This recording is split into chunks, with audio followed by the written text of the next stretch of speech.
Does Black Panther Wakanda Forever live up to the hype? Folks, this week marks a major sea change for the Marvel Cinematic Universe.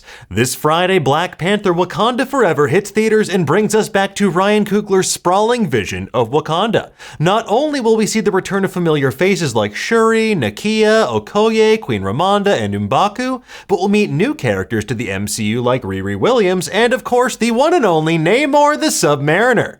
This means that we are now officially 50% closer to one of the most iconic comic book panels of all time coming to pass. Kidding aside, Wakanda Forever has the unenviable task of not only following up a film that was a critically acclaimed cultural phenomenon, but also it has to contend with the tragic passing of its franchise star, Chadwick Boseman. So how do real-world audiences and denizens of the Marvel Cinematic Universe alike pick up the pieces and move forward? That's one of the central conceits of this movie, and one that resonated powerfully with many critics. As of Tuesday morning, reviews are out and we can begin to piece together how Wakanda Forever fits into the larger MCU tapestry. We're gonna break it all down for you in just a moment, and while we will keep things spoiler-free, if you're worried about knowing too much, well, you should probably leave now so you can still earnestly ask questions like this. What are those? Now, by and large, Ryan Coogler's done a phenomenal job. He's delivered a sweeping blockbuster that pays tribute to Chadwick Boseman through a powerful meditation on grief and tradition, while also setting the stage for Marvel's Phase 5. In his review on Nerdist, Joshua Mackey noted the film's tone is quite different than the original, and for good reason. Black Panther whisked audiences away on a whimsical Afro-futuristic adventure that exposed everyone to Wakanda, but this sequel oscillates between somber and humorous while peppering in classic high-octane Marvel action sequences. This seems like it would be overwhelming, but the end result creates a stellar film with grief at its epicenter. Entertainment Weekly's Leah Greenblatt also noted how this film feels unique for a comic book movie, a genre where death is one of the most impermanent elements. This is a movie very much in mourning for the man it lost, as a star, a colleague, and a friend, which seems like strange if not uncharted territory for a comic book universe in which death is a snap and resurrection rarely less than another sequel or end credit sequence away. Now, with that said, the film is not endlessly morose or maudlin. As The Verge's Charles Pulliam Moore noted, a love for Chadwick and an undying reverence for T'Challa can be felt throughout Wakanda Forever. But the movie is careful to be not so bound up in these powerful emotions that it ever feels narratively inflexible or stuck in the past, a necessary choice that plays an important role in Wakanda Forever's ability to move the ongoing tale of the MCU's Black Panther forward. Without Chadwick Boseman to anchor the franchise, others like Letitia Wright have stepped up to carry us into the future.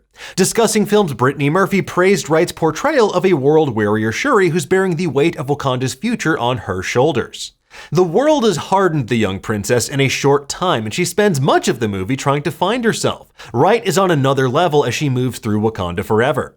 The Seattle Times' Moira McDonald added, the performances are uniformly strong and sometimes splendid, particularly Lupita Nyong'o as soulful spy Nakia and the great Angela Bassett, who becomes the film's tower of strength and whose silent loving gazes at Shuri tell an entire story in a glance. Likewise, Jeffrey Lyles of Lyles Movie Files is already talking about Oscar nominations for Angela Bassett. The script sets her up for some powerful moments that Bassett crushes with the kind of emotion to put lumps in throats. Now, one of the film's biggest highlights is its ostensible villain, Namor, the ruler of the lost kingdom of Talokan, a reimagined Mesoamerican version of Atlantis in the comics. Played by Tanak Huerta', Marvel's first mutant is charming and terrifying in equal measure. IndieWire's David Ehrlich called Namor one of the more arresting bad guys that Marvel has ever brought to the screen, and noted that he shares Killmonger's post-colonial anger, his distorted righteousness, and his utter disinterest in wearing clothes. And the fighting forces of Talokan also proved to be quite the match for Wakanda's elite Dora Milaje, leading to some thrilling action sequences. The Rap's Alonso Duralde wrote, "It's exciting to see a fighting force that can actually give the skillful Dora Milaje a run for their money." And returning composer Ludwig Göransson and a team of editors helped to make the action sequences consistently thrilling. Still though, at 2 hours and 41 minutes, the film's prodigious runtime is divisive for some critics. Polygon's Toussaint Egan was unbothered by it. While the film clocks in just around 160 minutes, Wakanda Forever is paced in such a way that its action sequences move at a brisk clip, while its more serious moments never overstay a beat. Its economical, well-crafted storytelling is a feat unto itself, to say nothing of the film as a whole. Over on Nerdist, Joshua Mackey wrote, Black Panther Wakanda Forever clocks in at 2 hours and 41 minutes, which means there's plenty of time to cover numerous storylines. Yet some of the side characters within both the nations of Talokan and Wakanda lack solid character development, which may leave viewers yearning for more.